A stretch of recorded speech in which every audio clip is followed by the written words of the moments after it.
I'm Dur Sirn from Vito, and I will be co-sharing this session with Dr. Rembo Magoba from the Water Center at CSIR, and that is seated there. And so this session, it's entitled Decentralized Water-Energy Solutions for Improved Sustainability. And as the title says, the objective today is to talk about this type of solutions and experiences in relation to it, and to see how to move it forward. I have prepared a couple of slides just to help with the scoping of it. But as I already said, I think that the title is quite informative. So on one hand, we have the challenges that we have been talking here at the conference yesterday and in other parallel sessions today of water and energy accessibility. And also, on the other hand, we have limitations that exist with the current more applied model of centralized solutions. These can be of for different reasons, can be cost-wise, can be accessibility-wise, can be type of logistics, and so on. And so we are here to discuss about opportunities and based on experiences. And the way we wanted to put this session forward is based on real cases of projects that have been implemented. And to move forward towards the contributions of the session today, you see actually here the presentations of the two parts, because it's a full session split into two with a small break in between. And we have very interesting and impactful presentations dealing 5 presentations in the first session. As you see in the top part, from Annabelle, Bozak, Vito, and Recolto. And these are related to projects financed from the Flemish government, and to a large extent directed at drinking water production associated with decentralized energy production. And the second part, it's with a broader scope, with presentations from by Turbulent, Unido, Waterloo, CSIR, and covering as well industry sector, as well as municipal with nature-based solutions. And at the end of each part, there will be some key messages that will be given by Rembo. And also we will not do questions and answers between the presentations. It will be at the end of each of the parts. And with this, I will proceed with the first speaker. I would like to invite Stefan Citrin to the floor. Stefan from Annabelle is a project manager at Annabelle in Mozambique on climate resilience and energy transition. He has been working there for a bit more than 1.5 years. And before, he was working in the implementation of projects in Democratic Republic of Congo for several years in projects dealing with the RED Plus program. And I'm very happy with this presentation about climate-proof decentralized water and energy infrastructures. So a warm welcome to Stefan.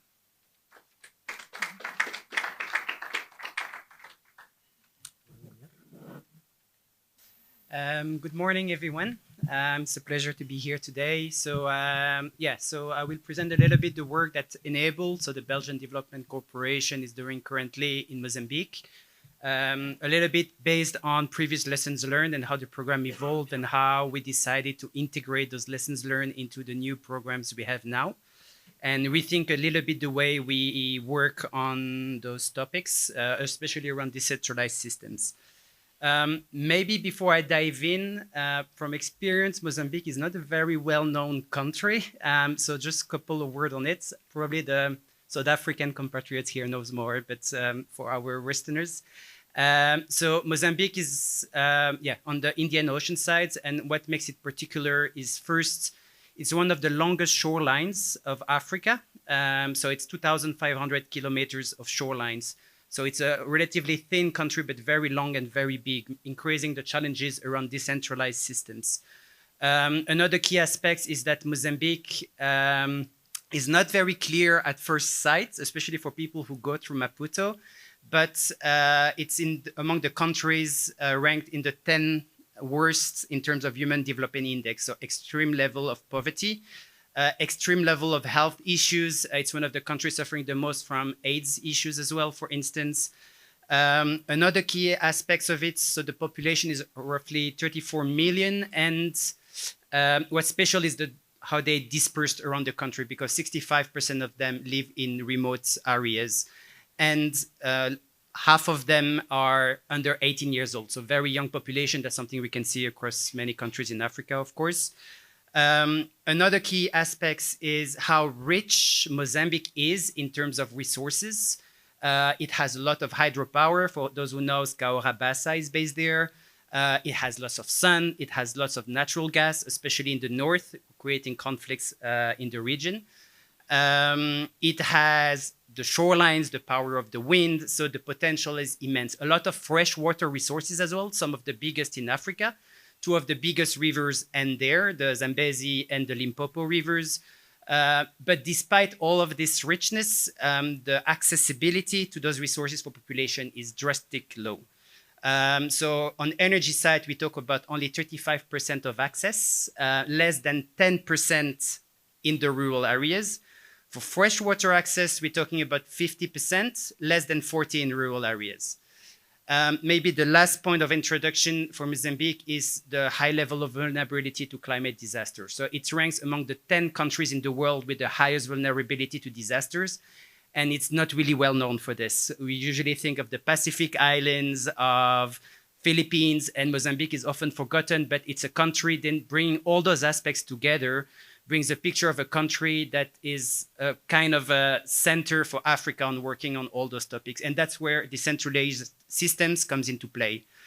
Because centralized systems can work. The country is too big, too poor, population too dispersed, so it's too expensive to build those systems. Also, when they are damaged from cyclone, floods, droughts, the cost to repair is also very high.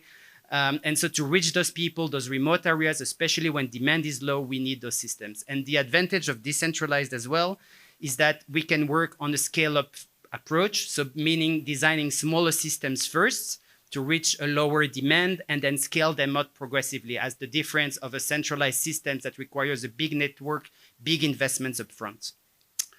Now diving a little bit into our program that we have now with Enabel in Mozambique. So a slight background is that for long years, Enabel has worked in Mozambique, really focused on building those water supply systems, especially on desalination, because lots of problem of salinity as well in the country, and off-grid mini-grids as well. And so basically at the end of the previous program in 2022, we decided to rethink a little bit and look at the result we were really getting out of those infrastructures, getting lessons learned, and start to work on a more integrated approach and a more systemic approach. And that's why we designed the system, this program divided in two key layers. One, there was a clear understanding that we need to work more at central level. So we decided to work directly with experts embedded within the Ministry of Energy and the Ministry of Climate and Environment. And the idea is to shape those policies and the integrated planning that is necessary for the country to bring the reforms, to bring the right regulation, to attract the right investment, to invest in those decentralized systems. And at the same time, we recognize the need to carry on the work on the ground But the problem is that we needed to address especially all the problem around those decentralized infrastructure. I will dive into more details in a second. But the idea was to then drive pilots, integrating all those systems and all those aspects into one, working on the different business model, financial models, and all the struggles. And the idea was to create this feedback loop of those pilots feeding those policies being tested on the ground, those reforms, those social tariffs, and then creating this feedback loop to improve this, and then prepare the country to position itself to more access to climate finance. So we work also with experts embedded within the Ministry of Finance, supporting accreditation of Mozambique for green climate funds and other funds for private sector investment, and drafting a clear planning so bigger funds can be lifted in and increase efficiency on investments for decentralized systems. So basically, what were the key lessons learned from the previous programs? Honestly, the reality check from both our infrastructures and all the infrastructure we surveyed around Mozambique were not very positive. So the key, if in few words, basically the infrastructures there are really good. They are really qualitative technologies. They're really impressive. They look great. But in the reality, they don't really improve access to in either water or energy. The key factors for this is, one, the demand remains extremely low. So in those areas where there are water supply systems, still it's less than 30% of the households that still have access to improved water. So the impact is not very great. And that we're talking here 2, 3, 4, 5 years after. The functionality of most of those systems also very low. For the instance, in Gaza province, out of 20 systems previously installed, 60% of them are either partially non-functional or completely non-functional. And mostly that comes back with the way they were managed. So basically the benefits that we all want to see for the people with all those infrastructure investments are not really getting there. Another key aspects to put in perspective around is the economy around the systems currently. So a big challenge, of course, is the income of the population. So in the rural areas, we talk $20, $30 per month. That's not the worst case. In lots of more remote areas, it drops much lower. And on average, those people are willing to pay only 5 to 15% of their income for accrued resources. So it's not much. And so the problem is, out of the tariffs and the demand that is low, the lower amount of connection, around 150 for those systems that are designed for much more, the tariff revenue cannot cover the operation and maintenance. That's a simple reality. On base case scenarios, it covers around 60%. Most cases, we're closer to 40%. And so that creates massive gaps either for the government or the private sector to run those systems. All this is, I think I mentioned and pointed out, the fragility of Mozambique is really increased by climate change. I think I will not dive too much. I think it's quite obvious. The damage on infrastructures is a big one. The ecosystems are really changing fast. The water scarcity makes some of the system not viable. Some were using surface water from lakes, but those lakes don't exist anymore, or most of the water is gone. And then also, to have more demand, there's a need for economic development. Irrigation, for instance, agriculture rely on energy and water. But if there are cyclones and droughts, the people cannot farm anymore. And so the demand decreases furthermore. So there's a whole cycle around climate that is a big challenge as well. So in a one key takeaway for this, so that sums it up. I think, I will leave it mostly, but some key aspects are important here is that in general, the only systems that demonstrate more viability are the ones that are really professionally managed, meaning engagement with the private sector, either through public-private partnerships or fully through concessions. But that is a really key part. There's a need, and also in general, the technologies, especially if we talk about water, that give certain more viability are either simplified nanofiltration or ultrafiltration systems. Other systems, especially I will get back to it, like reverse osmosis, that are sometimes really needed in high salinity areas are just failing systematically. And in a very short time, like we're talking 2 years already non-functional. Also major issues with those all nice technologies, again, that are required, the spare part chain is a major problem. As soon, especially in remote areas, to get a spare part, in the best case scenario, it's Maputo, and the country, again, 2,500 kilometers long. How do you get access to the spare part if they're available in Mozambique? If they're not, you have to go through Europe and who elsewhere to import them. So major problem as well. So the key lessons we wanted to integrate into our new program were, one, there's a need to review the way we select the sites. And that's really important in terms of just not looking at the technical problem, but also the economy, the hydrology, and the climate vulnerability. Second part, the business and financial model around those infrastructures, this has to be designed at the beginning and not once the infrastructures are being implemented or afterward. It has to come before and fully part of the technology choices that are made. There's a need to include as well a plan and an operation management fund as possible. Some we will require further subsidies, but at least 5 to 15% of the capex needs to be saved for OPEX and maintenance to give more longevity. So the question is where these subsidies and those funds needs to come from. And that links again to the real reality of how the systems are designed. Technical skills are really needed to operate the systems. There are people that need to be properly trained, especially if you talk about newer technologies like desalination that are not very so broadly used in Africa. And the last one is the need to work with more cluster systems because we need to reduce the operation and maintenance. We need to attract more private to operate, and to do so, we need to reach 2,000 plus connections to have real efficiency here.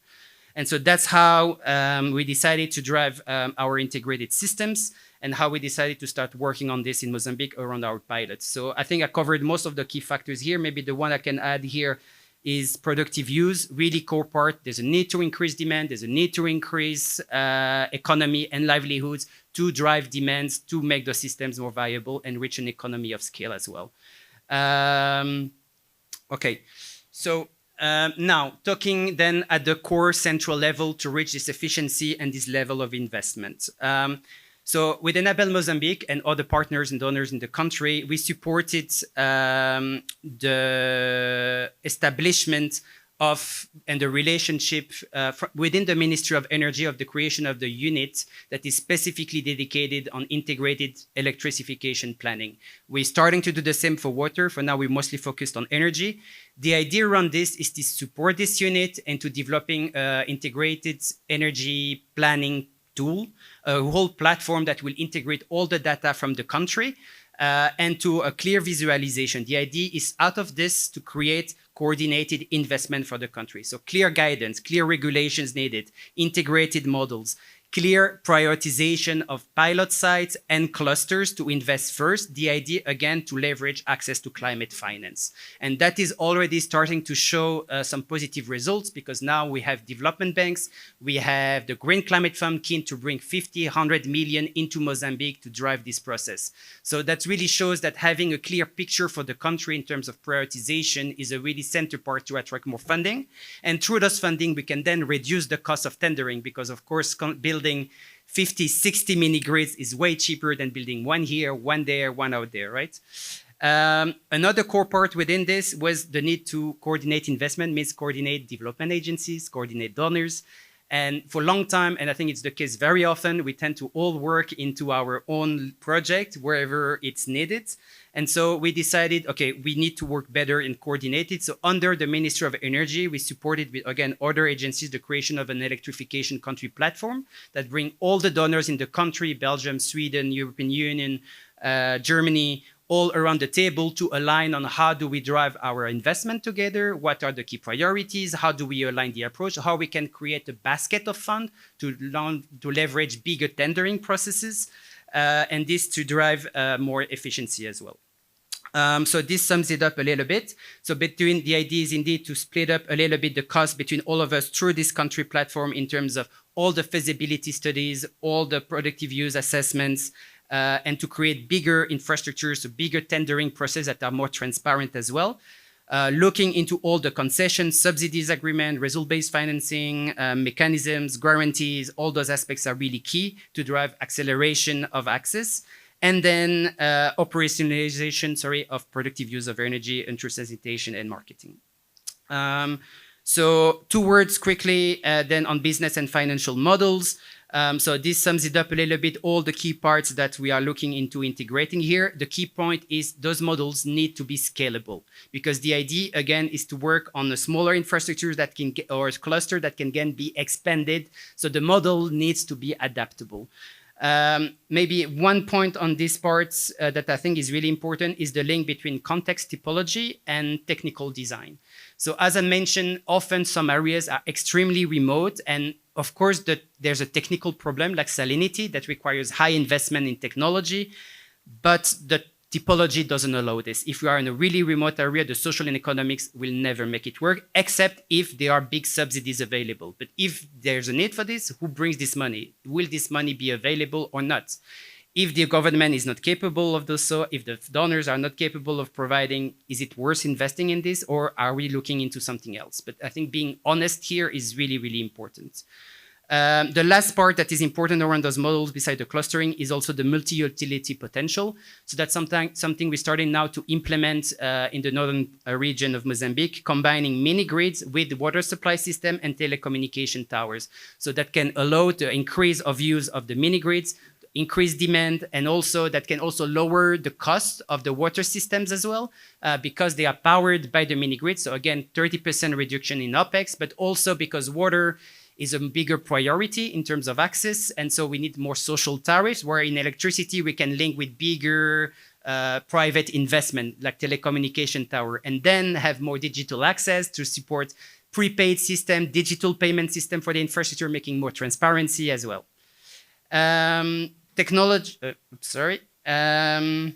Technology, I think here people in the room know a lot about technology, so I will not dive too much. I mentioned the key parts here, the reverse osmosis usually don't work without major subsidies in. Unfortunately, some cases, the salinity is so high that it's hard to look at another system than this. But in that case, we have to be, again, honest about the viability and decide whether it has to be done or another approach is done. Ultrafiltration, nanofiltration usually gives good results, especially if they put in the clustering systems to reduce the operation and maintenance. And then if we go to more remote areas, we need to reduce the OpEx. We come back to classical boreholes, hand pump systems. But again, it works only in low salinity area. So maybe the last one I want to emphasize here is nature-based solutions. So, and the link between technologies and cultural habits. So an example I can give is in Gaza province, there's a community that received a new water supply systems, providing access to safe water. Despite this system, beside the cost and the tariffs around it, most of the women who are there to collect the water still prefer to go to the river. Why? Because that's where they meet, that's where they engage with each other. So there's a whole cultural aspect into this that is really important. And so again, I think it's really important to look into this, and maybe that's how nature-based solutions can come into play. And that's what we're starting to look into now. Can we make the river water from the riverbed safer to access? Limit the accidents with crocodiles, hippos, and all those kind of animals as well, make natural filtration, make it low cost, low maintenance, especially for those remote areas. But so integrating this into this logic and typology aspects is also really important. Productive use of energy. So we're piloting different systems around those mini grids, agriculture, small manufacturing, different water systems, cold chains, agro-processing, digital services. So maybe the key parts here is a different type of support that's needed. So we're supporting with marketing, with incentives for the local entrepreneurs, especially on grants, equipments, to de-risk adoption of those things, technical skills, marketing events, and those similar type of supports. Just to close, the last point is technical vocational training. I mentioned a big issue is the lack of technical qualified people to work on those technologies. Often what is done in those projects is that we will look at some people in the local community and train them. So this is a short fix, and often it requires still quite a lot of investment, quite a lot of time to train them. They will work there, that can work, but often they will be pulled out of them if they're good enough. Either they will be sent to a bigger system where there's more needed, and then they disappear, and then the system breaks. So that's why we emphasize the need for a more structural approach around this and the idea to create TVET programs in Mozambique. The good news about this is that the private sector is really interested in this because they really need, and so they were really keen to step in with us. So now we're working with 2 centers, subsidized partially now from the private sector to provide and develop courses, curriculum from 3 to 9 months, depending on the need, including internships to bring those people out of the theoretical part into the training, working on system, and then from out of there, the private sector is really keen to employ them because it responds to their specific demand. Last slide for me today, just to sum up a bit the presentation. For me, the key message here, I think we have all the pieces of the puzzles. I think we have so many good projects on TVET. We have so many good projects on capacity buildings for institutions. We have great technologies out there that work really well. We have more and more clarity on how to access and leverage climate finance. We have more access into understanding people, habits, culture. We have more data than ever. But it's really time we can put all those things together and create something that is more harmonized and that works together. Because if we keep being separated, the system will not be viable and investment will not be the best. And in a context where development aids and budgets are constrained more and more, I think that's a really difficult part, but maybe that's an opportunity for us to collaborate more because we need each other more than ever to bring our money, to bring our expertise together and try to drive a better and more viable implementation of those systems. Thank you.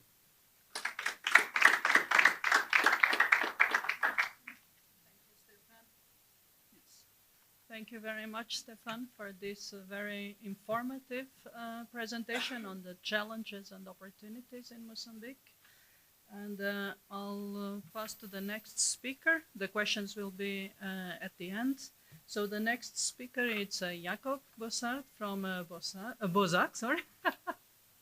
And he has founded Bozak and Water Heroes to provide sustainable solutions to the world. And this was done right after he came back from his work in Antarctica. He will tell us a little bit about it.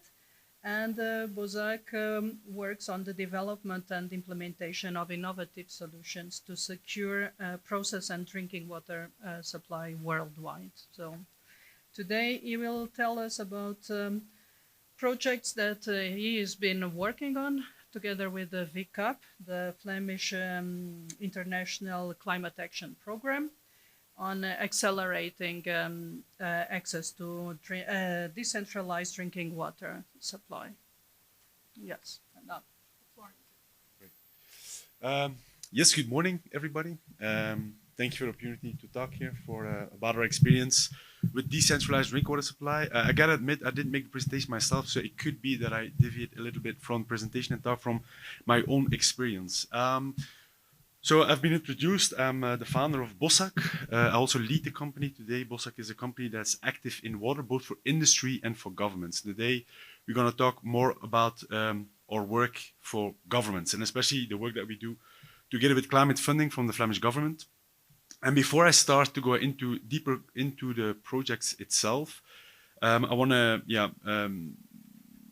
tell something about the issues around water. And I think everybody here knows that there are challenges worldwide, big challenges. There are about 2.2 billion people worldwide. And actually last year there was in Science Journal an article that said there's 4 billion people who do not have good access to clean and safe drinking water. So it's a huge problem. 80% of these people live in rural areas. So that's where the challenges are. There's also not a lot of water available that we can drink immediately or can use immediately. So a lot of what we need as humans has to be treated from the water perspective. And 80% of all water that we use as humans is being polluted and discharged without treatment into an environment. And then of course, adding to that, you have the climate change. We have too much water in wet seasons or in winters, like in Belgium, and not enough water in dry seasons or in summers in Europe. And then, of course, too dirty as well, which is a big challenge. Now, for me, how did I come into water? I'm an engineer by education, a chemical engineer. But my first job was at this station. This is the Belgian research station on Antarctica. I didn't know anything about water when I want to go to Antarctica, so I applied for a job, and I still don't know why they gave me the job, but I could go. But for me, it was a whole new world that opened, in the sense that I had to design, develop, and build a complete circular water loop at the station. So at this station, all the water that we use is reused. So if you go to the toilet in the morning, in the night you take a shower with the same water that's been treated, obviously.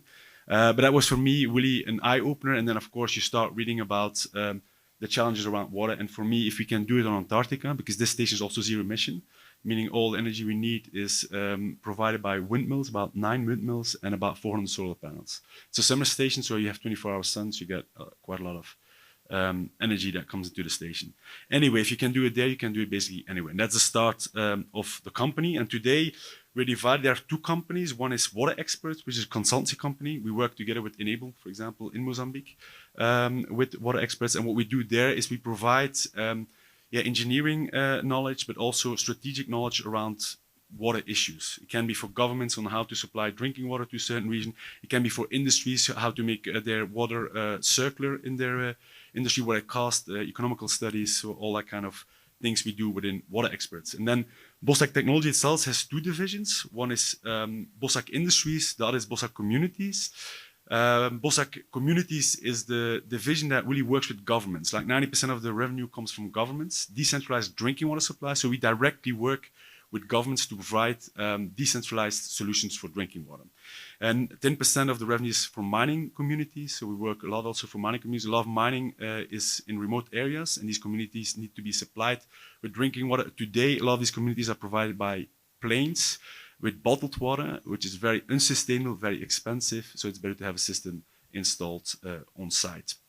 And then Bossak Industries, it's our industrial business unit where we provide mainly circular process water. So a lot of companies, production companies, they use a lot of water in their production process. It gets dirty, that water, and that water we take in our installations, we clean it, and we put it back into the process. So a circular way of providing water. And it's also something that in our region, most people don't know, but we want to have the most water scarce region in the world. So we established already 30, 40 years, we have a complete legal framework to make sure that we can reuse water in industry. And that's something that we do now worldwide as well. And then 10% of our profits go to Water Heroes, and Water Heroes is a non-profit organization, and we provide decentralized solutions from smaller communities around the world and for free. I don't have to tell you about the SDGs. I think everybody knows the SDGs, and it's not that we set up a company to align with SDGs, it just happened to be aligned with SDGs. We touch upon 13 of the 17 SDG goals with the approach, especially within Bossak communities. And for us, yeah, social impact is super important. As a company, I come from a big family, 7 children. We all went 1 year abroad to as a volunteer to help in more poor regions. So it's really given to me from my education, from my growing up with my parents. And of course, sustainable solution speaks for itself. But the thing is as well, and it's very important, especially as a commercial company, you have to add economic value. It doesn't make sense to sell something that is very sustainable, which is only sustainable, it's twice the price of a normal system, a conventional system. So that's also something that you have to take into account when you set up a company. Now, specifically with FICAP, the climate fund from the Flemish government, we already won 3 projects. Let's say that we sold projects and we added the subsidy to make the project bigger. The first one was in Suriname, the second was in Moldova, and the third is now in Colombia. What is important for us is that we always sold the project first and then the funding comes. Because if you start with the funding, in general, in our experience, it doesn't really work to set up good projects, because then you really work towards the funding. It's better that you have a demand in the country, you talk with the government, there's a project need, you set up the project, you sell the project, you do everything, and then you add the climate funding on top of it, so you make your project just bigger, you have more reach, you reach more people. And also important in the whole strategy is, of course, the partnerships that are also necessary, but also very good in this climate funding, that you really work with partners that are with specific knowledge on the topics that you need in these remote areas. So I'm going to talk a little bit more about the first project we've done. It's also completed. That project is completely executed, and it's in Suriname. So in Suriname, it's not 13 villages, it's 13 systems for about 16 villages. Where we set up decentralized systems. So we take water from the river mainly. There are 3 rivers that we work on. It's in the Amazonia area, and we clean that water, and then we put it in piping, and it goes to standpipes. So it's not a household connection. It's more expensive. It's just also what is wanted, what is needed. Because we also, for example, do water kiosks. That's in our second project in Moldova. So people go to the kiosk to get water. So it's a different approach. That's also something that you have to take into account. When you work on drinking water, you're working with politics, whether you like it or not. In any country because I thought 2.2 billion people, that's easy business. It's not easy. Why? Because you always are connected with politicians. So 60% of my time, I lobby with politicians. So that's my job, basically, to make sure that this project can happen. So very important. So these villages are really, really in very remote areas. I'm going to show you a video to understand what it's about, and we provide there 60 liters per person per day. That was what we got from the government, but they don't use that. That's also something that when you talk to governments, they want something that is actually not needed. So we build systems that are too big. And that's something that, of course, it's good that you have a bigger system so you can adapt to the growth of these villages when it comes. But it's also a lot of lessons learned from the projects we've already done. And also, it's important as well, the health issue is really an issue. Another thing is education. For example, in Suriname specifically, in the villages where we provide water, the schools close in dry seasons because the teachers come from the city and not willing to drink from the river. So they don't teach 7-8 months a year because there's no water. Now with these systems, now there's drinking water, good quality drinking water, so schools stay open all year round. So that's a big impact. So drinking water does not only provide better health, but it provides complete change in what can happen in a village. But Stefan also said it's very important to be to understand the cultural setup so the social engineering around this project is super important. Because if you have, for example, women that walk to the river, like Stefan also said, and that's a social happening, you cannot just go there and say, this is better. So you really have to talk with the villages to make sure that you have that buy-in from bottom up. Because I sell the projects top down, but we implement bottom up. And that's very important when we set up projects. So this is a small video. I hope it works. And this, how you see, this is these decentralized units, 100% on renewable energies. These are standpipes where we provide one standpipe for about 20 families. The water comes from the river, it's pumped up there, then it's purified up to good quality drinking water, and then it's provided in the villages. And here's like a little clinic as well. Very important to have good quality drinking water. Yeah, it's short, the video, so. And it's really, really remote. These villages are only accessible by plane or by boat. So it's no roads that you can get there. It's very, very, very remote. And this is, of course, with our different partners from Vito West, which is a university that's more providing the social engineering. So the project itself, like I said, 13 units for about 16 villages. Some villages are close to each other, and then you can put a pipe to the other village. And the system is 100% off-grid, meaning you don't have CO2 offset. And that's what we always do. For example, in Moldova as well, the project, we use power from the grid, but we offset the CO2 footprint in a solar farm. So we also built a solar farm to get the complete offset of the CO2 footprint. And like I said before, partnerships super important, especially on the things that we are not the best in, social engineering, energy optimization. Vito is very good at that. They really help us. They will help us in the 3 different projects. So that means we get a lot of use cases to implement everything and to understand what is the best energy system to provide for these systems. And yeah, what is also very important, like I said before, bottom up. So you have to make sure that the people are involved, preferably women, because they take more responsibility and more experience. And I think that's also commonly known if you work in these developing countries, that they take more responsibility. What is the technology about? Now, it's a lot of membrane technology. Now, there's one bad thing about membrane technology is that you need chemicals. In a lot of water treatment systems, by the way, you need chemicals to clean these membranes periodically. Now, if you're in the middle of nowhere, you cannot go there with the chemicals because it's way too expensive. It's dangerous. People cannot handle it. They're not educated to do that. So it's very difficult to get that there. And it's also not safe. So we invented a system. It's also a worldwide patent where it's called ElectroClean, where we don't need to supply chemicals to these systems. So they can operate fully automated without maintenance, because the biggest focus of our technology is low maintenance. And that's also with how we provide our technology, because in industry we sell water. So the lower maintenance you have, the cheaper you can provide, or the more margin you have as a company. So for us, all the focus that we do with technology is to make sure that the maintenance is very, very low. And that's also where the cost is, because governments, in our experience, they don't really care about the capex cost. They do, but not as much. What they do care about is recurring costs. They don't want that because they don't have the money for that. It's very difficult to get it. Even with our systems that are very, very low on operational cost, we still struggle to get these funds to optimize to maintain the system. So that's a real challenge. Stefan also talked about that, and I think that's also something that we experience as well. All the systems are internet. That means that all the systems worldwide, anywhere in the world, we can see from Belgium. We always work with partners in the countries, but that means if something goes wrong, we know, and we can direct our partners to the systems. Even in the new systems now, they all have a camera as well. So we can also assist the systems when they are there and they don't know what to do. So that's also something that we installed now. So this is a bit about the system. Operation and maintenance, like I said, partnerships are super important. Without partners, you can't do it. What we also do in countries where there's a bigger demand, we set up our own company and then we train local people. It's also, they like it, politicians like it, because then you really make sure that people are educated, you create economy, you create a complete in-house, let's say, economy around that water provision. So that's very important in how that's set up. Are there challenges? Obviously, I already talked about some challenges.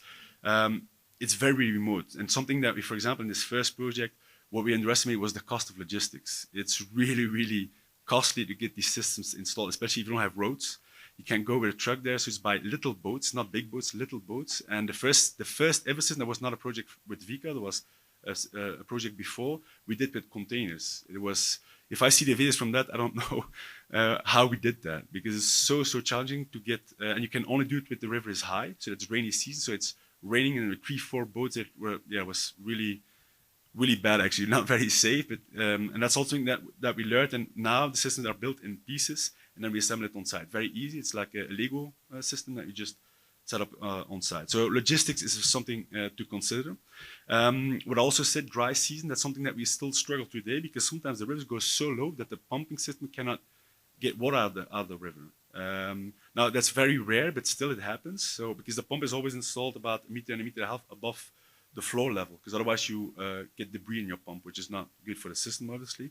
But we see challenges on that, and also we build now new intake systems to give an answer to that. And now we go with sonar over the river to detect the deepest point, and there we put then the pumping system in. Limited internet connection. This is not the biggest challenge, to be honest, because it's very strange. Anywhere in the world we operate, there's internet. So there's no water, there's no electricity, but there is internet, and a lot of people have cell phones. It's quite crazy. In the middle of the jungle of Suriname, no water, no internet, no electricity, but you have all the internet connection, and that's also because it's arranged privately. So what the government doesn't reach it. What private companies do, they reach because they work more efficiently, and it's also a big demand for it. Also very important, also been touched upon, capacity building. You need to train the people locally, because it's way too expensive to fly an engineer every time there's something wrong with the system to Suriname, so that means you have to work with local people. And also the cultural barriers. I already set an example from what you do when you interfere in a community. You have to really understand how the community works to make sure that it's a real solution, and not that you think, oh, we're going to do it better. So we never, that's always what I say, we go to a country and we do it for the country by the people. Not as we say, we think that's the right way. No, we just help them in what they want, basically. Very important. And of course, what is the most challenging is to establish payment. It's not that people are willing to pay, but it's not our decision as a company. It's the politicians who have to decide. And they're reluctant to do it because it costs them votes.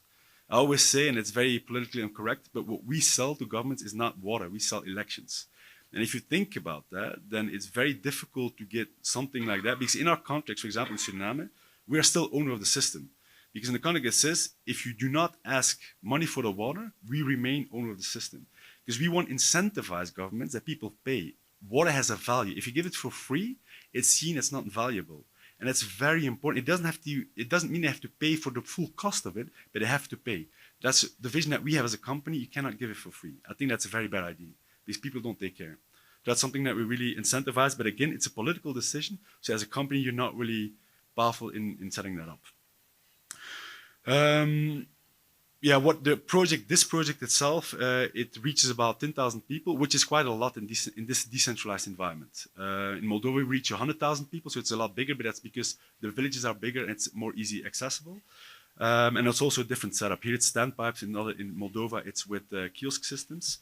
And also, there's a lot of CO2 footprint within the project, because now water is boiled for biological contamination.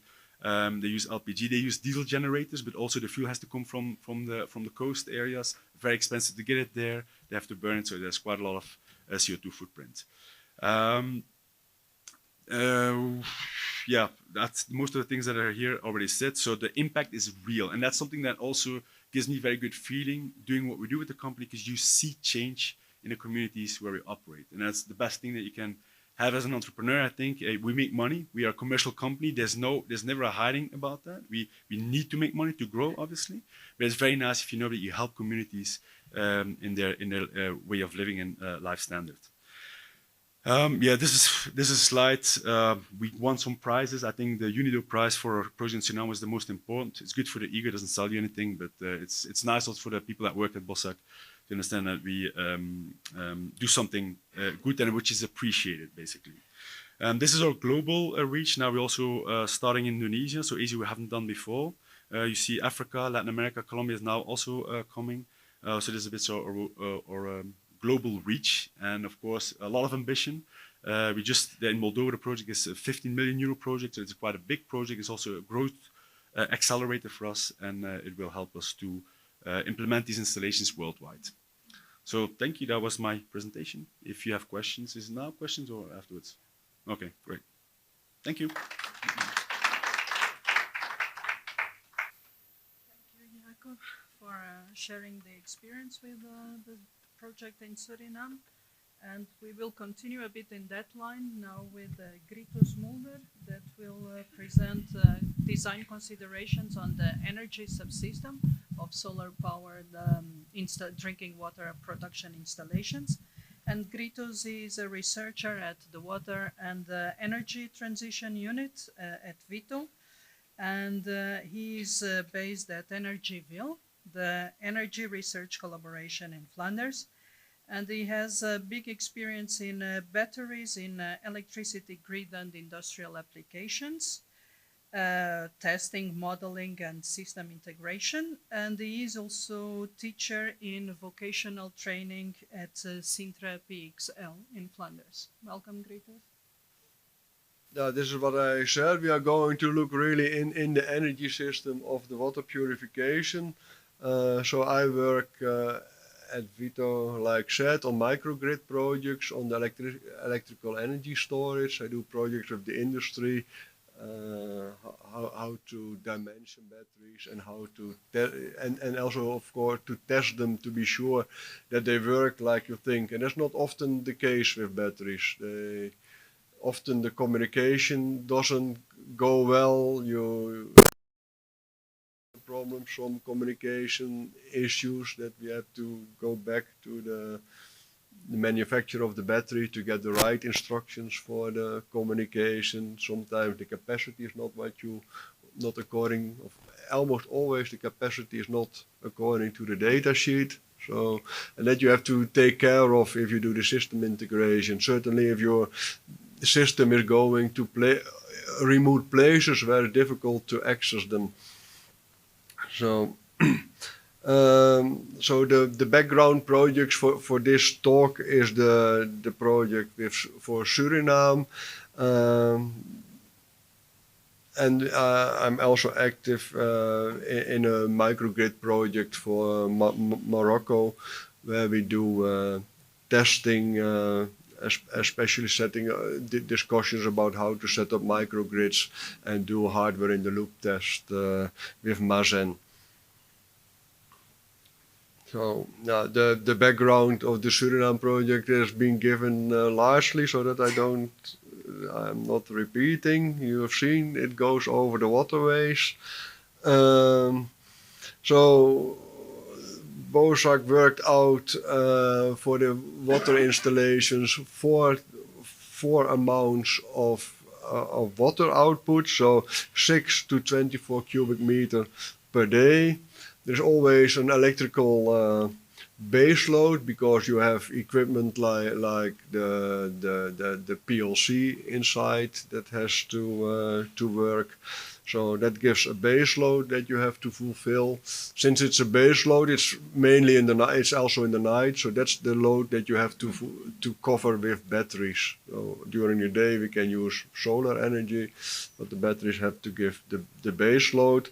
The purification demand is depending, of course, on the amount of water that you create.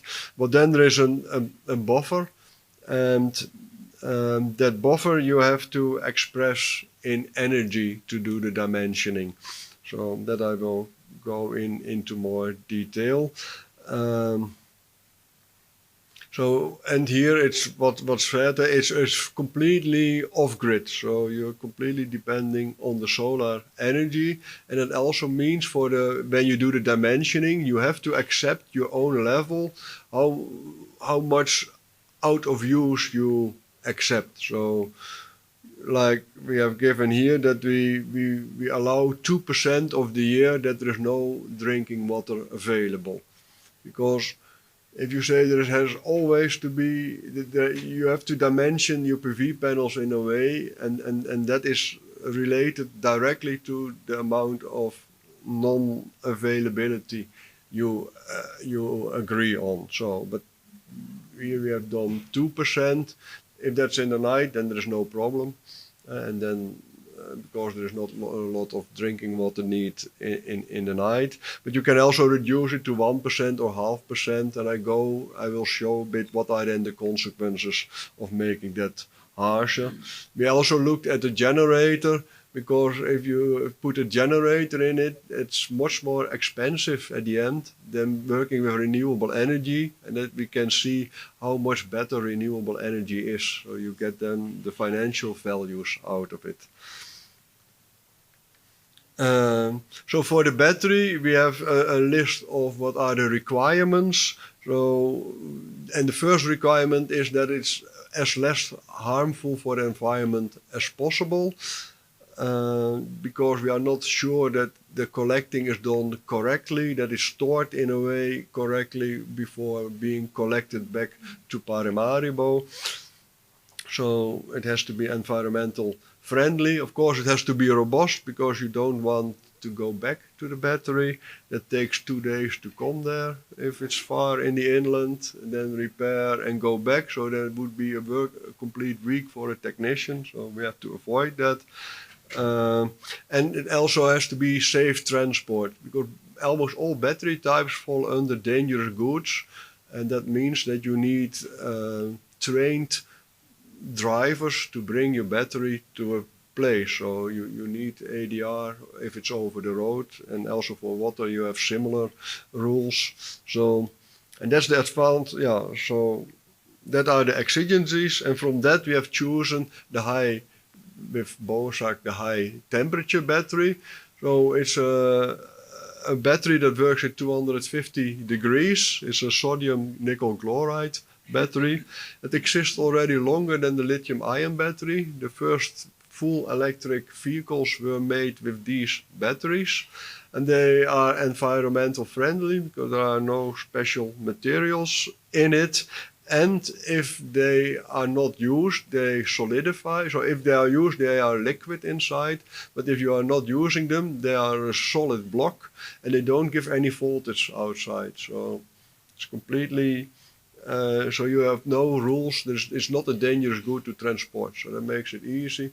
If it would fall in the water, you don't spoil, you don't poison the fishes in the water. So that are the good issues, and also you can recycle them in an easy way. So all arguments to take this battery. We also looked at lithium-ion batteries in the study. So, but then you have to take care of, you have to note that if the battery works at higher temperatures, like 40 degrees, you only have half lifetime. So here we made an estimation how long it works at higher at increased temperature, above 25 degrees, and then we reduced the lifetime a bit in the simulations. The advantage of the lithium is that batteries is that you don't have a heat loss like you have with the other one. So that makes less need for electricity. So can make your solar installation a bit smaller. They are much cheaper at the moment. The price of lithium batteries is decreasing fastly due to a big overproduction. But there are also the disadvantages, of course, that it's less friendly for the environment, and you need trained personnel to transport them. So to do the installation, to know the size of the batteries and the PV panels, we use Homer Pro. This is worldwide the most used software to do such dimensioning. And you get then the cost out of it, so it works on cost basis. So you have to put cost in, how much does a battery cost, how much a solar panel cost per kilowatt peak. I will show at the next slide, and then it calculates for all combinations of technical devices, what is then the cost, and then it ranks with the lowest cost at the top. So you see here that we have used the base load, so this is how you set up the Homer calculation. We have the base load. I put in that is special, so our battery is not, it is in Homer, but is not correctly in Homer. So the heat loss is not in it, and they ignore that the charge rate, if you charge the battery, that rapidly decreases. So you can charge with 2 kilowatt, but very rapidly it already goes down. So we put in a state of charge dependent charging. So that is possible, but if you select that battery in Homer, it's not there. So that's what we have added, the heat loss and the state of charge dependent charging. And then you have to give how much water will be produced during the day, taken during the day. And then you see we have the generator, PV panels, and the battery. And it will then for these three make the combinations and give the results. So that you see here, the results. So you see at the top that solar panels and batteries are the cheapest option because at the top it says you need 19 kilowatt peak PV, I'm sorry. 2 batteries, and then the generator is almost at the bottom. Only combining generator with battery is worse. And so you see, if you work with the fully renewable solution, it costs you 30,000 euros as investment, whereas the generator only costs 300 euros. But if you take the total operation cost, the net present value, then it's 90,000 for the generator and 40,000 for the renewable system. And so that makes that the internal rate of return is 17%. So really, really high for taking a fully renewable solution. And also we see 38% of the energy is, we have 38% more energy than needed. And that's then the next talk, how you can use that part of the energy for the community. So yeah, here you see some results. Then if you, what is the again. So here you see the water, the 4 water product volumes, and then you see how the cost, the size. The size, you see that the size is hardly depending on the amount of water that you produce. So that was a quite amazing outcome. And that I show it here for in the dark colors for the 2%, and in the less vivid color for the 0.5% shortage of water production. So it's a little bit higher, but it's not that much difference. And you see only at the lowest production that there is a trade-off between more PV panels or more batteries. For this one, you can, if there is more PV, then there is less battery. And this is the opposite.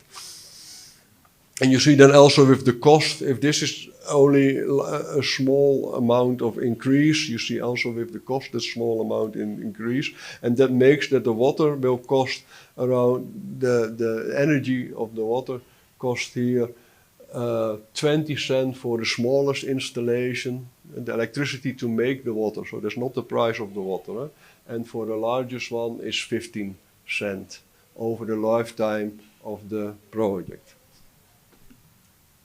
And then we have tested, so from the simulations we get how it, this is then a graph from the simulations, how and what the batteries have to do, you see here in blue, and that line, that test we have taken as input to test the battery. So that's the worst week we found in the data. And from that, we tested then the battery. So you see here the battery standing in a temperature chamber. And this is the testing installation where you see here, this is the power supplies and data acquisition to test the battery. And, that was too quick. Here you see the power. So this is the available energy in orange. And if it's below zero is the need in energy. And then here you see that the charge capacity is, the charge power is rapidly decreasing, but still the battery is full in time. So it's not a problem here that the charge rate is quickly low, because we are able every day, if there is sun, to charge the battery. Only if there are days with low solar availability, like here almost nothing, then the battery is depleted and then it's completely empty. So you see here in orange that we can't follow the need. And that's what we see here, the state of charge of the battery. Mostly it's always from full to half full. Only at the days with little sunshine it becomes depleted, but then it also becomes, it solidifies because it has no energy, the heat loss, so normally it's 100 watts of heat loss. You can't cover anymore, so it will solidify. We model that as a negative state of charge, and then every time if there is some solar energy available, it heats up the battery. And we were able to predict exactly when it was again, the battery is liquefied and then it will charge, and you see the state of charge goes up.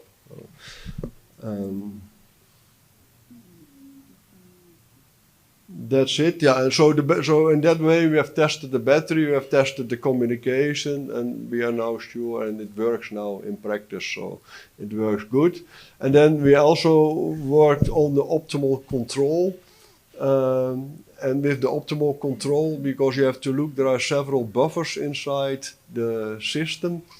And not only the drinking water, you have the intake buffer, the drinking water buffer, but you also have buffers to clean the system. So you can dimension them and to do clever control when to start the pumps inside. And that makes it an open box approach. This is something you can't do with Homer. Then it's only looking at the energy and it's completely a closed box. So with our policymakers approach that we made now, normally it's made for energy, but we made it, transformed it that we can use it for water production. We made it an open box, so that's a big advantage over the Homer work. So we really can do explicit modeling. You see here the electricity in green. Electricity is used by the pumps, but you see then also the river water to the drinking water with every step inside and the cleaning processes going on. And so we can dimension then the buffers and we can decide when the pumps have to be working. Yeah, here you see an outcome, but I have no time to go there in detail than to show. But we can talk during the pause afterwards, of course. So then brings to the conclusions. So the main thing is that you have to take into account the allowable water shortage. So that's what you have to decide yourself. Or in energy, if you have other applications, what shortage do you accept as energy shortage? And then we found that the high temperature battery is a good solution for it. If you take lithium ion, you have to take into account that you need air conditioning of the battery to have a full lifetime, or you have to decrease the lifetime. If you work with Homer Pro, the water buffers you have to express in energy, so in kilowatt hours, so you have to do some preparative calculations for that. And you can make it as an open box if you use adapted software like our policymakers approach. And at the end we showed then You need to do practice tests to be sure that it works at the end well. But in our case, that worked well. It was good. So that's it. And then we go to the surplus of energy that we have created. Thank you, Gritus. Thank you for providing the details of the important aspects to take into account when sizing the energy subsystem of solar-powered water supply. So, as Gritos was saying, the next speaker will look into the productive usages of the surplus of energy available in such systems. And the next speaker is joining us remotely is Johannes Amro. He is a researcher at VITO at the International Climate and Energy International Climate and Energy in the Sustainable Energy System Assessment and Modeling team. And he has experience, yes, you can start. He has experience in climate policy and energy access, productive use of energy, also off-grid energy systems, and he will tell us more insights in continuation of this project and also broader. Welcome, Johannes. Okay, good morning, everyone. Thank you, Dorish, for the introduction. And it's a pleasure to join all of you. And it's also interesting to see the synergies of all the presentations. In my presentation, I will look more on the how we can scale up and the different scenarios to scale up these decentralized solutions in rural areas and to increase resilience in climate change. So I will start with some of the challenges, and also I will talk about some of the projects we are looking into in different parts of the global south, in Latin America, and also in sub-Saharan Africa. So as we know, so yeah, energy access is a key for development, not only like giving electricity or lighting up, but it is also a source for development, which but currently, if we see the global statistics, over 650 million people are lacking electricity, and many of them using polluting fuels for different energy services. So if you see the map, that most of the people who lacks access to electricity or access to energy services is located in Africa, and most of them are located in rural areas. But the off-grid solution, the development of or the advancement of off-grid solutions brings the such services into these remote areas, and these off-grid solutions are compared with the grid extension. They are much cheaper and faster, and also they have the impact is huge because they improve the health and education system, as well as increasing productivity, and also improving the indoor air pollution by getting access to the clean cooking fuels, and also from off-grid solutions. Looking into more the challenges in the developing world, there is a mismatch between the resources and the access. For example, if you look in Tanzania, more than the half of the population do not have electricity access. But if we see the resource, there is huge renewable energy, but there is a mismatch between. And also the rural electrification projects and the rural electrification progressing is very slow, which is mostly it is remote, and also it is in low dense areas, making the grid extension very costly and expensive. And the other challenge is the off-grid sizing challenges. The off-grid sizing challenges are a bit not really reflecting the needs of the people. Sometimes oversizing wastes resources, but some also undersizing also limits service and growth. And there is also this is because of there is unclear demand, which really doesn't have data availability, and also that reflects the user patterns, the future user patterns. And also the other challenge is like the load profile is really not reflecting the future change and the future demands of the people. It reflects only the current use or the previous data. And also sometimes some of the demands or the load profiles indicators that indicators the like treats all the villages, all the areas uniformly or homogeneously, not really considering the local context. So, and in some areas that demand is beyond access. Well, I mean, we may see the electricity demand for lighting, but the users demand more than that. They want more longer hour supply, longer hour services, as well as some for productive uses, and also for the social service, for health and education. So we can see that there is a mismatch between supply and demand when the resources are high, but still the people living in rural areas is not getting the such services.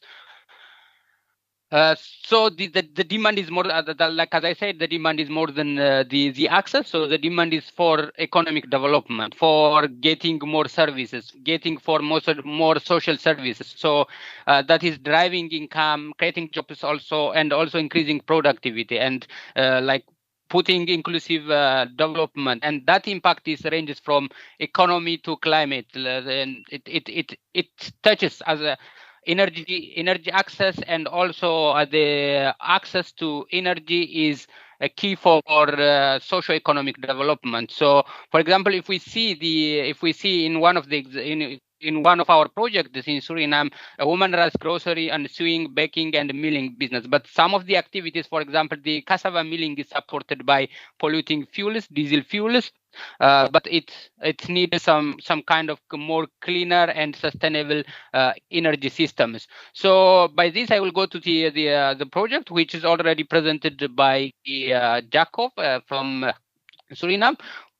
We see in Suriname where I got the opportunity to visit the country. It is a beautiful country where the people, forest and water like live together in harmony. Despite the challenges what Jacob mentioned, it is really inaccessible. You can only access the area by boat or by jet or by plane. So, but it has a huge potential and huge resources when we see each rural areas. But again, the access for energy and water is still limited. So, looking into the drinking water, the decentralized water system, it creates opportunities to improve the clean water access and enabling villages to gain safe drinking water, which brings the impact which is already discussed. But this drinking water system, as also mentioned by Gritos, it shows some surplus electricity. So what we are going to look is how we can leverage that surplus electricity into more productive use of energy, more productive use of water, and how what is the key factors should guide the project and the design and development to incorporate such kind of services. So we start by analyzing the existing system and try to simulate using the Homer Pro, as Brutus mentioned, and we try to quantify the excess energy available. As it's mentioned, up to 40%, there is up to 40% excess energy generated from the system. And we did, after getting this surplus energy, which kind of productive use of energy could be added is a question. So we try to analyze the needs of the community. What is the priority of the community? So we assess the community, and after that we try to develop the load profiles for using ramp model, and also we did some techno-economic analysis. So we use for the community needs assessment a Q methodology, which is gives us an opportunity for a subjective method, which gives the opportunity for the participants to see which productive use of energy is prioritized, and they start from -3 to 3 and putting the ranking the productive use of energy. So we give them different kind of potential productive use of energy that could be suitable for the area, and also foster economic development. As you can see in the picture, we include the irrigation, sewing, welding, and all these the 19 potential productive uses. And the community which is participated in the survey is like business people, teachers, village leaders in the rural areas, and other experts. So they prioritize the which potential productive use of energy could be important for their village to grow economically and socially. So we do such fieldwork activity with the community in different parts of where the decentralized water system is implemented in Suriname, in different villages on 5 to 7 villages. So we then, after assessing the community needs, we try to analyze the data and build the scenarios.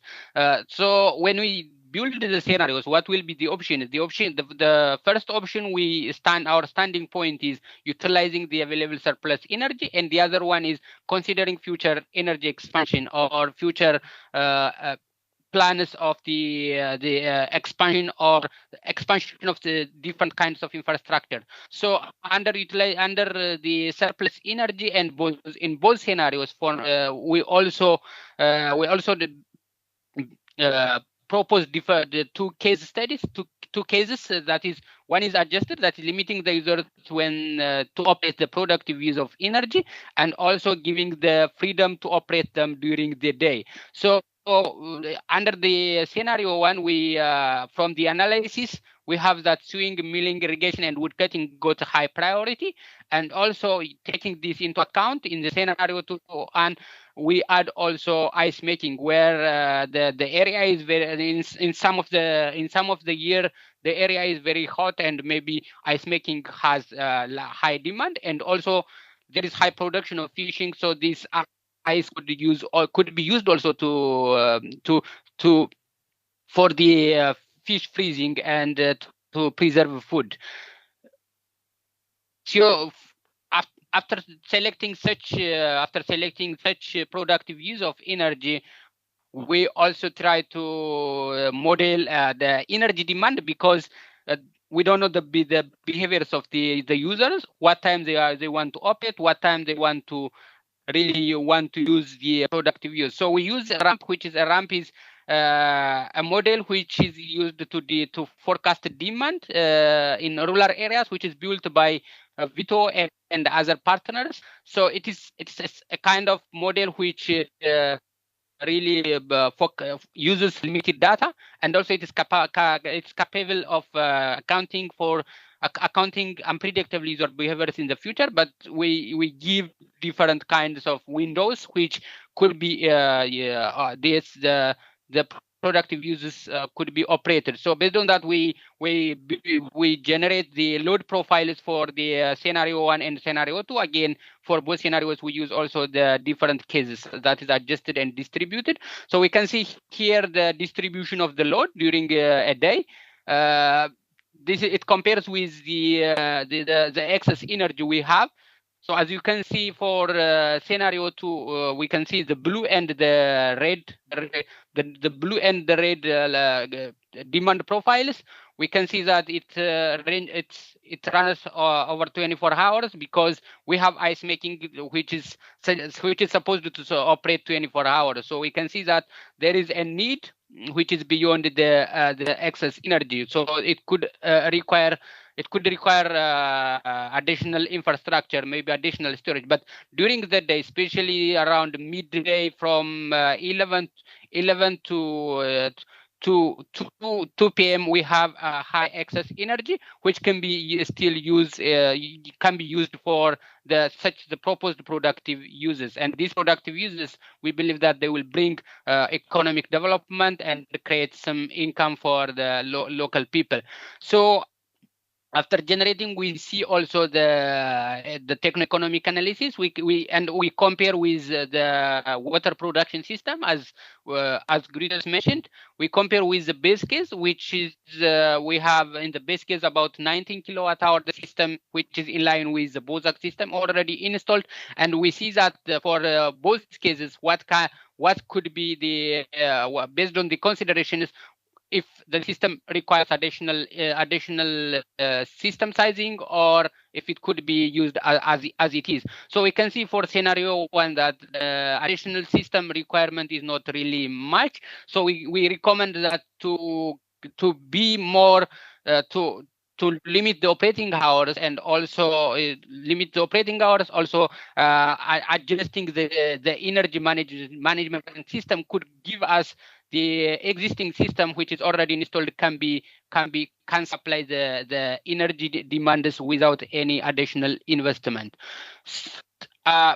So by saying the other project I want to just highlight is the Swarmi project, which we're working in Tanzania and Rwanda, which is with different partners. So this is a rural electrification project, which is a Horizon Europe project, a 4 years project, which we are working with different partners in Europe and in Sub-Saharan Africa. The objective is the implementation of renewable electricity infrastructures. It is a bottom-up approach, which uses the surplus energy from different solar home systems. So it's to unlock the unutilized renewable energy, like we did in what we did the analysis in Suriname also.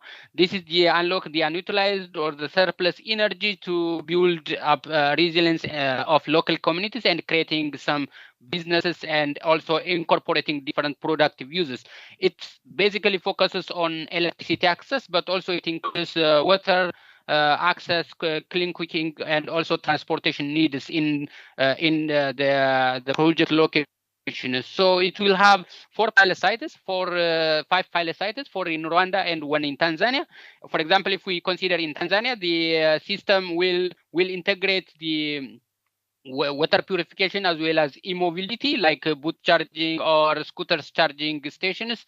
So it will add some productive uses. In Rwanda also, it uses it will be using the integrating different solar home systems. It will be built from the solar home systems. That will be a peer-to-peer energy trading, but also it includes water purification systems, and also production of hydrogen for hydrogen blended fuels for clean cooking. So it is it's a project which we are looking forward to see how by building bottom up solar home systems or off-grid systems to increase to foster the economic development of rural areas, not only focusing on electricity access.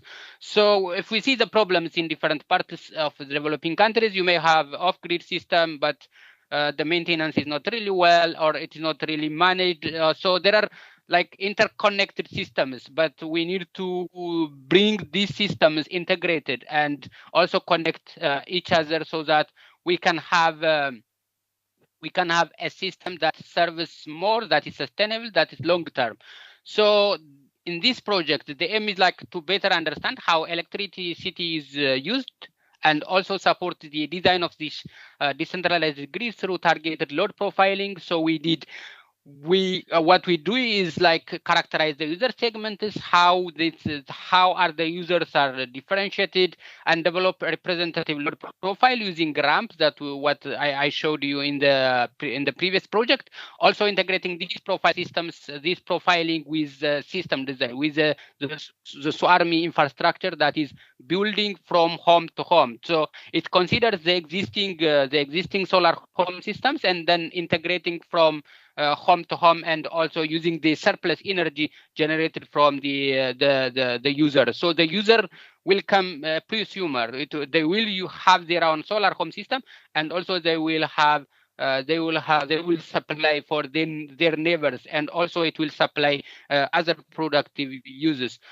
So we use this methodology. So we start with by user segmentation, because from different from location to location, the user segments are different. So tailoring local context is very, very, very important and very critical for any project to success. So we can see here.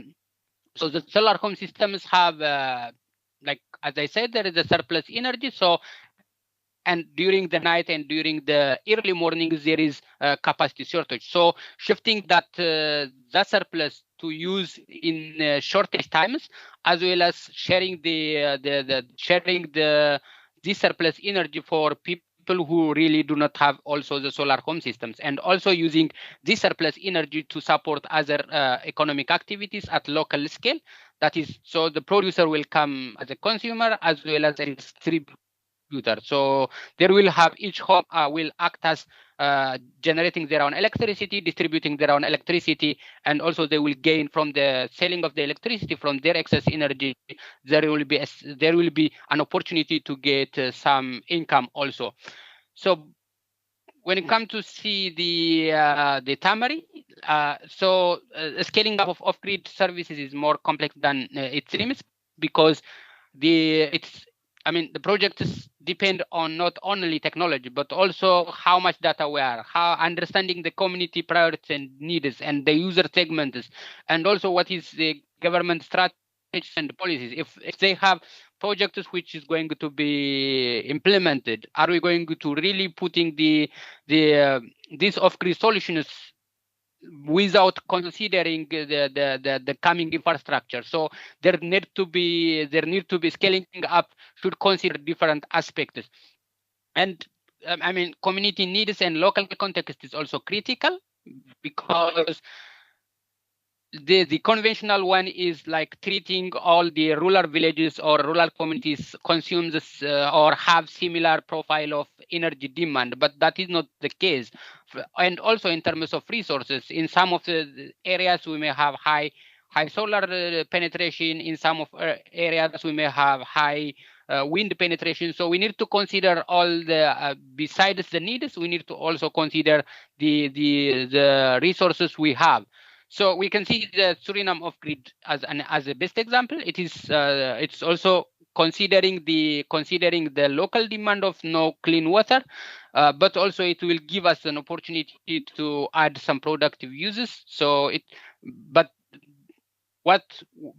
when we add this productive use, it is also it's also advisable to consider the priority needs, not just bringing some of, for example, if you bring the boots, people use boot, but they don't really see boot charging stations as their priority. So from outside, I would say, okay, the transportation system. The transportation is mostly by boot, so boot charging could bring some economic development to the rural area, but they don't see it as their priorities. Rather, they see milling, sewing, or ice making is better suited for the area. So looking into the local context is very important. So we recommend that like such kind of project design and development should consider integrating community needs, and also like creating flexibility to add new services as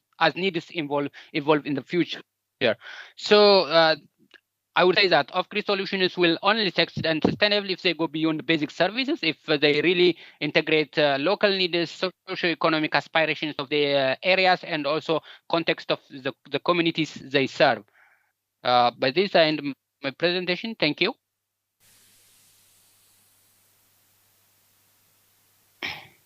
For sharing with us potential useful uses of energy. And we have one more speaker, but we are also running late. We are starting the pause, so I don't know if you are planning then to follow the second part of the session. Because if yes, then our next speaker could still talk, and then we go for the questions and answers.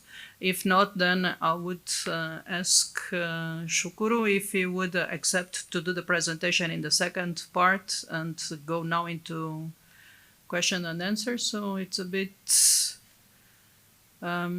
you will be staying, so Shukuru can present. And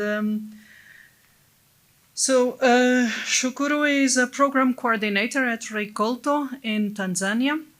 Recolto is a non-profit organization that supports farmers and food actors in different countries around the world. And he is the representative or the program coordinator and of Good Food for Cities and Coffee and Cocoa country representative. And today he's going to tell us about the utilization of integrated solar solutions for irrigation and for making the communities more resilient. And welcome, Shukuru.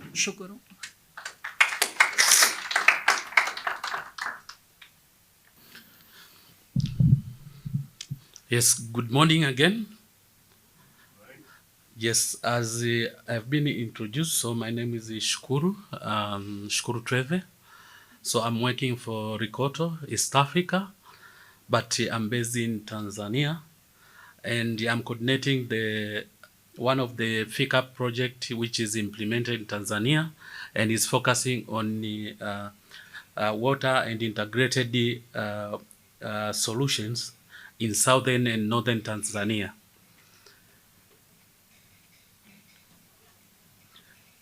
So I think this is the topic that I'm going to talk to you. So my colleague already have introduced what Recolto is about, but just for more information, so Recolto is working to ensure sustainable income for farmers, but at the same time, we are working to ensure nutritious, affordable food for everyone. And to achieve this goal, so Recolto is working with a number of actors. That means we are working with the farmer organizations, we are working with the companies, we are working with the government, especially municipalities and cities, to achieve all of this. So we are using innovations, we are using different ways in accessing, but also in distributing, in ensuring there's good trading, but also the production of food in all of where Recolto is working.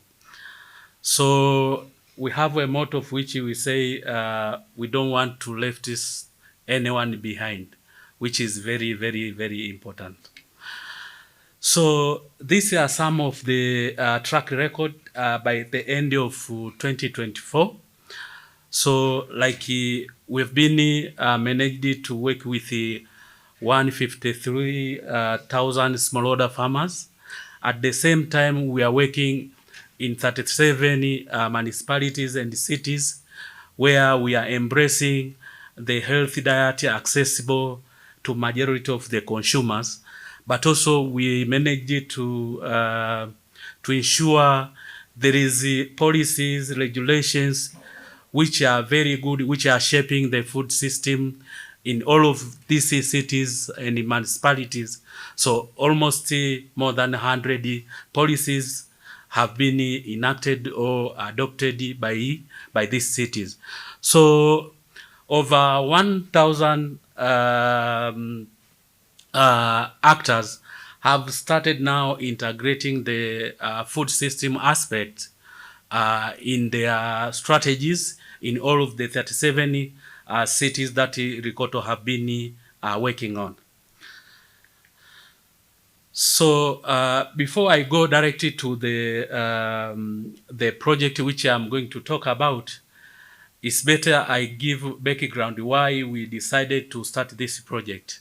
And thanks to FICAP, I mean the Belgian government, for also making sure that we get funding for this project. So Tanzania is among of the, is similar to the other African countries, which we've been facing problem of climate change, especially drought. So for the past 30 years, Tanzania has experienced around 6 major drought, which has really affected the communities in Tanzania. So this drought have been influenced by different factors, and among of them we see the weather patterns, but also the excess water use. At the same time, deforestation, degradation. So some of the factors that have led to the increasing drought in Tanzania. So, for example, the erratic water availability have really threatened the livelihood of smallholder farmers who are engaged in agriculture in Tanzania, especially for northern but also the southern highland part of Tanzania. So most of the farmers, they have been really affected with their productivity going down. At the same time, saying the harvest have not been good due to this drought. Then now, due to drought, so there have been reliance on the natural resources, that means water. So most of the farmers, they are depending much on the rivers, at the same time on the lakes, at the same time on the wells, which most of the farmers now they are using. It's just because of these difficulties in getting enough rains which they used to get in the past.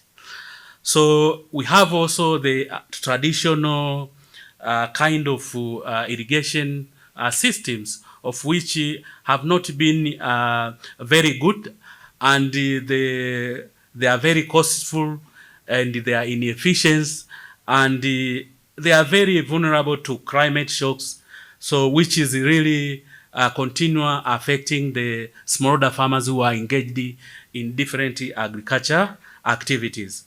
So the picture you are seeing, these are kind of different ways of farming where these farmers in Tanzania are engaged on. You can see the fallow irrigation kind of system.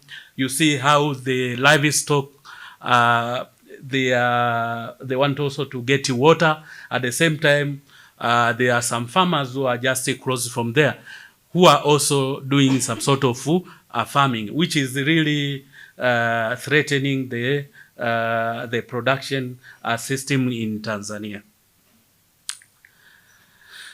So, as I said, thanks to the government of Flanders for sponsoring Rikoto to implement the project called the Kilimo Stahimilivu. So this is a Swahili word, which means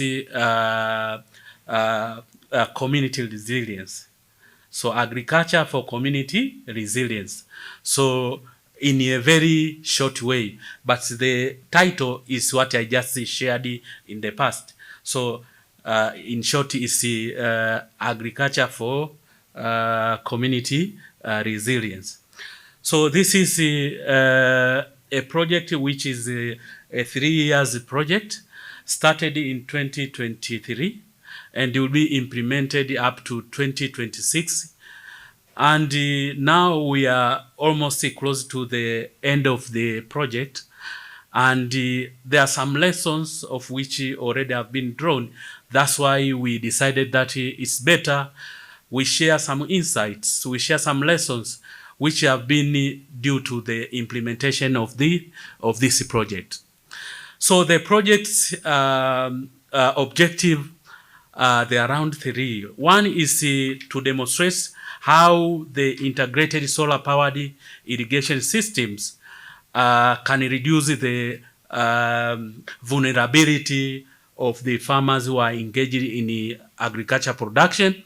But second is to scale up the adoption of integrated solar-powered irrigation systems among the smallholder farmers, those who are engaged in farming. And the third objective is to promote the sustainable water use management among the smallholder farmers in southern and northern Tanzania to reduce the environmental pressure for vegetable and horticulture farmers in northern and southern Tanzania through sustainable water management practices like the water harvesting technologies, etc., etc. So this project is implemented in a partnership with a private company which is called the Solar. Probably maybe some of you may know. So it's a private company which is dealing with the solar kind of technologies, and we have partnered in implementing this project. So to make sure we get the intended impact, so we co-designed the business model which we think can lead to the impact that we are looking at. So especially one is building the strong business case. So to show the evidence from the farmers and the private sector on productivity gains, but also on water efficiency, on the use of drip irrigation systems and water harvesting technologies. So we need to demonstrate about that. Second, we developed the so-called pay-as-you-go model as a way of offering affordable and low-risk solutions among the smallholder farmers who intended or want to use the solar-powered systems. And the third one is to leverage the matching funds from the private sector, including the SimSolar themselves, as to blend project subsidy with the private sector investment to reduce the entry barriers in adoption of the solar-powered systems. And then the last one has been the strengthening the partnership, that making sure that we are able to work with the farmers, we are able to work with the companies, we are able to work with the financial institutions, at the same time exploring the options which can be very favorable to the farmers for them to adopt this kind of technologies we are promoting. For example, the group-based financing and rent-to-own own scheme. So this is a kind of approaches, methodologies that we've been using. I will try to explain a bit on the pay-as-you-go model because it's something that we really demonstrated and is something that have led to what we have achieved now, and it's something that we decide that it's going to lead us to the impact of this project. So the pay-as-you-go model is a model which removes the upfront payment barriers.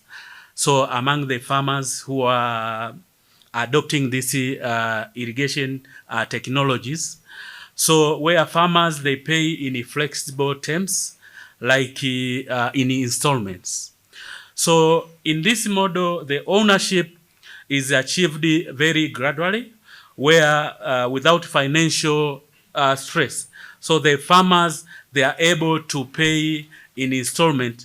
That means it reduces the stress for them to say, I need to pay upfront cost to buy the system.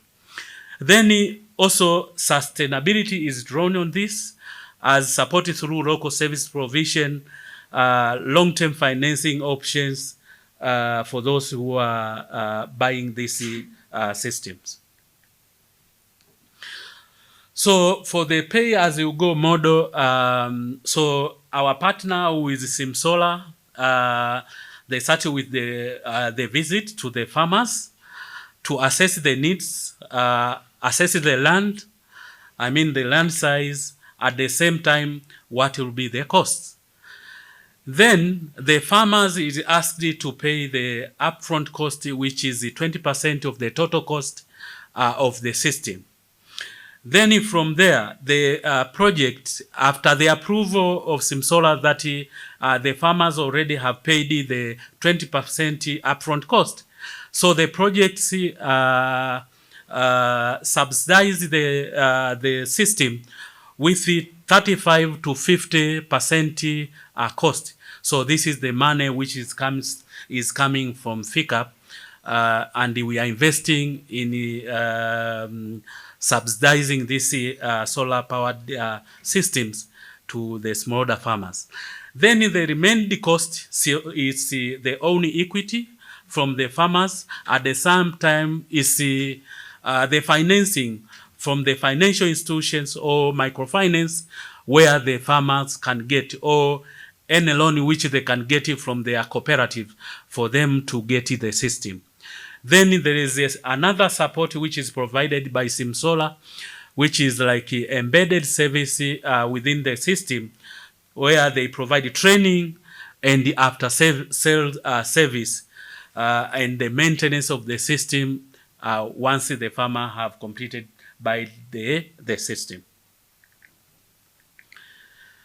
So as I talked, so there are different innovations that we have been promoting, or technologies that we have been promoting. So among of them, the drip irrigation systems, then water harvesting technologies, use of solar-powered pumps, mulching, efficient furrow irrigation systems.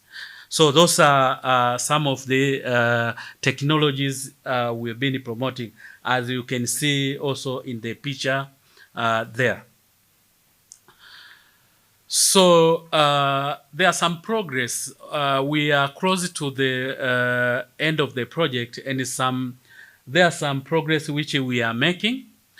So in terms of affordability, in terms of productivity, in terms of innovations, and in terms of resilience. So from the survey and from the midterm review that we've conducted right now, so 71% of the farmers who have been surveyed, so they are convinced that this model and the service is affordable. So 51.4 of the farmers who have been surveyed, they are saying, they are reporting they have increased their productivity as a result of using the solar-powered system as compared to the other kind of systems that they have been using, especially, for example, the use of diesel pumps, which they normally use in their irrigation farming systems. And in terms of the innovations, 45% of the smallholder farmer, they are reporting adopting the harvesting technologies after establishment of the demonstrations in their places. So they see like the water harvesting technology is really good, and already they are adopting the technology. In terms of the resilience, so the farmers are reporting to reduce the water usage per acre after adopting the technologies. So, for example, in Tanzania, in 1 acre, so one farmer can use 260 liters of water in just 1 acre at a time. But now, with this kind of systems, the use of solar-powered pump system, at the same time, drip irrigation technologies, so they are able to use up to 60.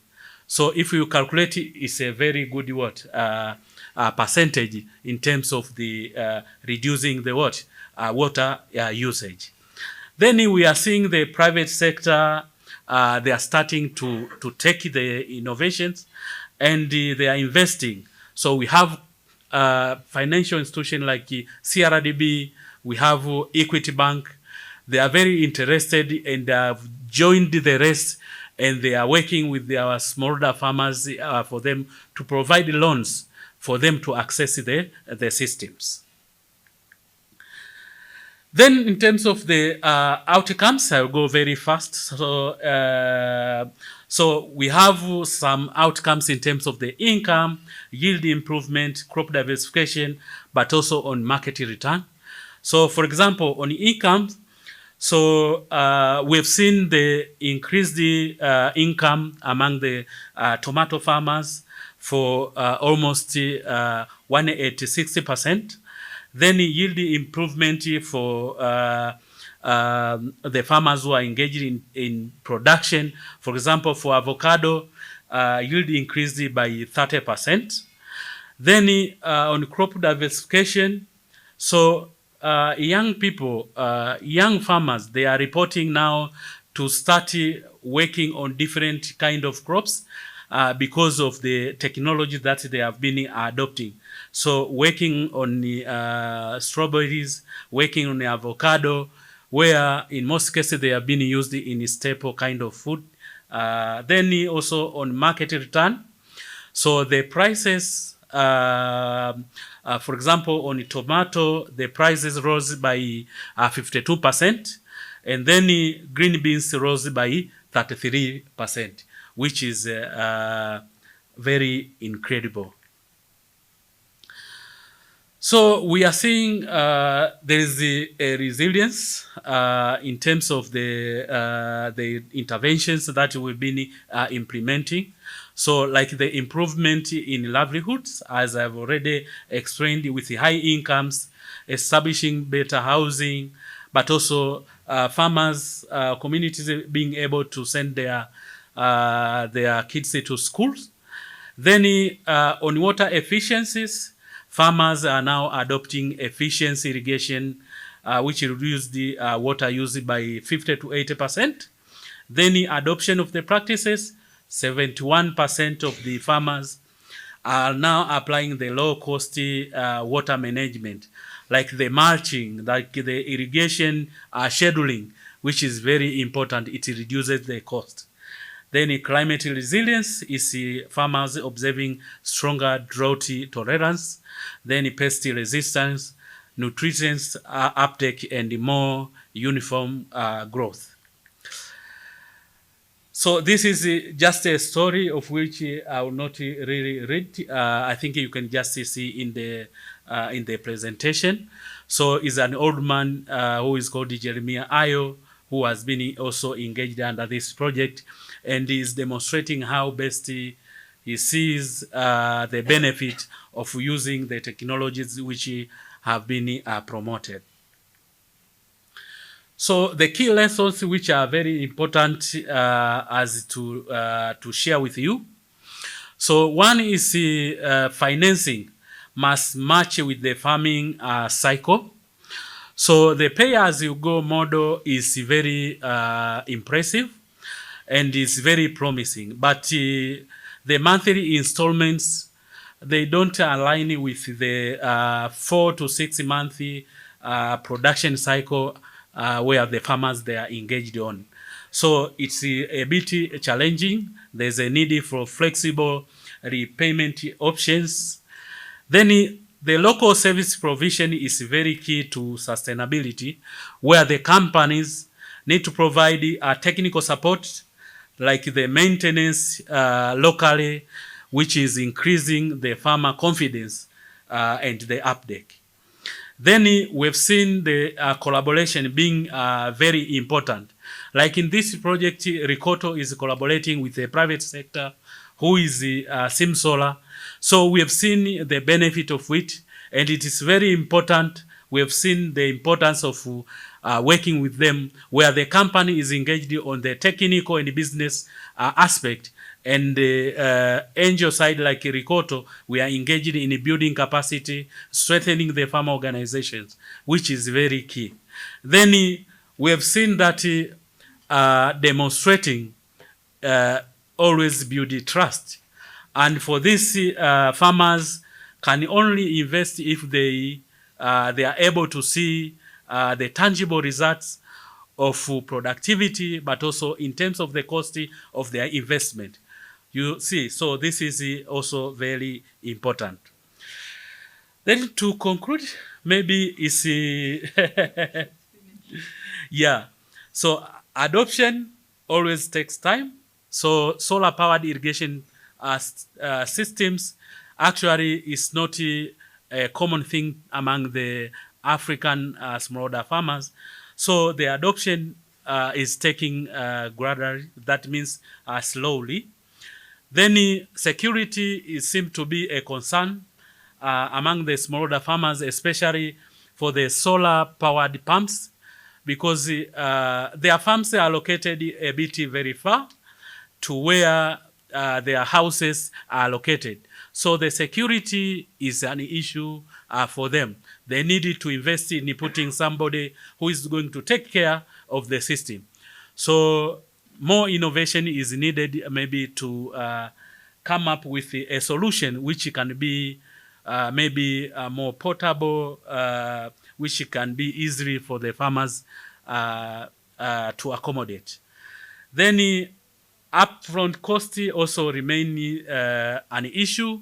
That means even the 20% that the farmers they were paying still an issue. Not all the farmers can be able to invest on that. Water harvesting is a very good technology, but the uptake is really taking slowly. So these are next steps. So in terms of the program, but also even for those who want maybe to do similar project. So one is there's a need to strengthen the financial partnership, as right now we want to expand by partnering more with microfinance organizations or companies like the rural banks. But also we need to collaborate with the technology companies, the likes of SimSolar. Now we are working with SimSolar, but we need to expand by working with more service provider to provide a similar service to increase also the competition. Then there's a need to support the farmer organizations, like to have a group-based financing, bulky purchasing, then also collective guarantee in terms of the loans. Then we need also to adapt the repayment schedule as just indicated in the past. So thank you very much. Here is, yeah. Thank you for sharing the experience with this project on irrigation. And I understand that we have to switch session. Yeah, so while we do the necessary things to switch, because we need to do some switching for the online part of it, no? Then we can, or not, then we can ask if someone has a question for one of the first burnt question. Yes? Are we joining the second session? Yeah, we are the same. We can. It's a part 2. Same link. I don't know. No, it's not in the organization. That's why. It's not the same link.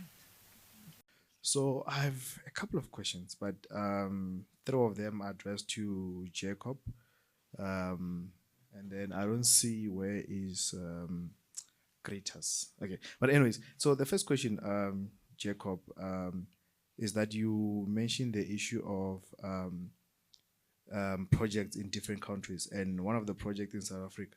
So I want to understand what are the challenges that you have encountered in South Africa which you have not encountered in other countries in terms of the system, because I'm also in the water treatment space, and there's a lot of challenges that we encounter which necessarily in other regions you don't encounter. So I want to understand which ones are more prominent in South Africa than the other countries. The second issue is that you mentioned that the system is membrane predominant. So how does that work after you install the system, the support of it, the maintenance and the management once you've installed and you are not in the country? And then the third question is that Because you're working with different water systems, different rivers with different water quality, is the system tailor-made based on the quality of the water, or is it like a one-shoe-fits-all system? Okay, and for Mr. Greta, as he's back, I want to understand also the issue of the battery lifespan. So you mentioned the qualities and the technicalities of the battery, but what is the lifespan of the batteries that you're speaking of? After you've installed the system, how long do you think it takes to run off its half-life, and also the kind of technicalities, if I make sense? Thank you. So for the first question, we only have a small project in South Africa, and that's B2B. So it's also we tried to set up a business with government, but with the Black Economic Empowerment regulation, it's just not doable for us. It's already very complex to work with governments worldwide. Anyway, even in Belgium, if you work with governments, it's always complex, very bureaucratic, a lot of procedures, very complex. But in South Africa, there's a layer on top of that, which makes it for us almost undoable to do business with governments. The only thing we could do is that we partner up here, but then we need already to have established something here. And that's going to be, so the reason I'm here as well is not only for a conference, to see if there's, because we also work for industry, processed water, and that's the way in for us in South Africa. If that works well, then we probably will find partners to do also business with governments. But that's the main issue, basically. And the second question is maintenance. So we always work with local partners, always. So without local partner, we cannot do business. So that's one of the key things that we do when we go to a country. We make sure that in the first trips that we do, we look for partners that can help us, and we train the partners. Now, every project that we do with the government, these bigger projects, they are obliged to pay 3 years of maintenance and operation. And why do we do this? If they don't want it, we don't do a project. Why do we do that? Because in these 3 years, we have the possibility to do technology transfer and capacity building. So we have it's a strategic pillar of our offer is training of personnel. So it's very, very important within all these projects. So these projects, when they are sold, 3 years after, we hand over the technology. We prefer to get a contract with them. If not, the people locally can do it themselves because they are trained by us. So that's how we do it. And without local partners, it doesn't work. It's way too expensive to fly always engineers from Belgium to the countries that we're active. And then the third question was no, what we do, we productize everything, meaning that we sell products. But of course, not all water. For example, if you have seawater, you don't do that with nanofiltration. And with fresh water, you don't do that with reverse osmosis in general. So that would be too expensive. So what we do, we build actually different modules, and then we assemble the modules according to the water. But all the modules are standardized. So meaning we have several modules that we can connect with each other, and then all types of water we can make drinking water of. And that's how we standardize. So it's really, we try to be a product company rather than a project company. Because with a project, you have a lot of engineering costs, and also the opportunity cost to the company is, we are a small company, so the opportunity cost is also big. If you work on on every project, you have to do a lot of engineering, you lose time to build your product. And product, for example, in Moldova is 85 systems, 85 the same system. So it's a product that we sell. And that goes a lot faster, and also the margins are bigger or the prices are low for the customers. So that's a bit the way we approach it. Then there was the question for Gritus on the lifespan of the batteries. Yeah, so we expect that it's 15 years. But we took that from the data sheet. So we have no experience with these batteries exactly. There is a lot of difference normally between the lifetime of batteries between one brand to the other.